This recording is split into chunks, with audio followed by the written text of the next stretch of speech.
As I make the final walk on my life's journey, I do so without fear, because I know that I will again not be walking alone.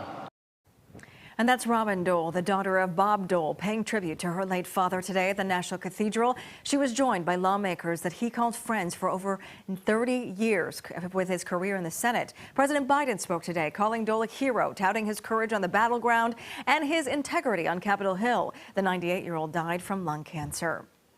He fought, and more importantly, he lived for an idea.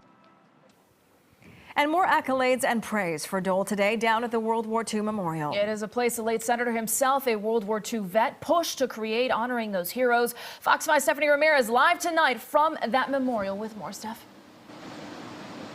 And there is now a wreath here at the Kansas state marker here at the World War II Memorial to honor the late Senator Bob Dole. Dole, a son of Kansas. I actually spoke to a woman who's from the state who told me today she remembers Dole going to even the small town meetings to ask people what they needed. It wasn't a big gathering here at the memorial today, but I can tell you I spoke with people who remembered him being larger than life. I talked to a former staffer who brought her family down from Rockville to pay tribute.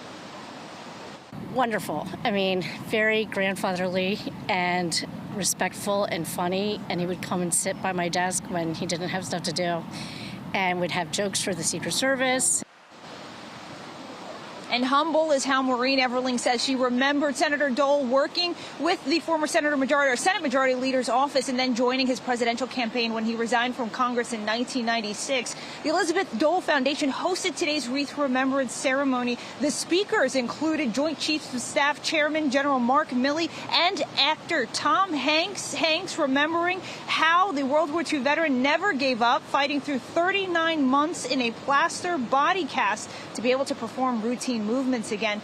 Those honoring his legacy also recalled Dole's friendship and wit, his humble upbringings, his determination through adversity and despair, his work across the aisle, serving over 35 years in Congress, and his love for others. Everling hoping that Congress, our current Congress, is listening. Be respectful of the fact that you were elected into that job, and think of the people of your state. The senator always thinks of Kansas and would always think of his beginnings. And I just feel that we need a lot more of that. A lot more people to be like Bob Dole. Dole passed away this past Sunday, 98 years old, after announcing in February that he was diagnosed with stage 4 lung cancer. We know he would often come here to this memorial to visit with other World War II veterans in person. Tom Hanks also saying to remember his life and appreciate his life, just come here and look around. Back to you.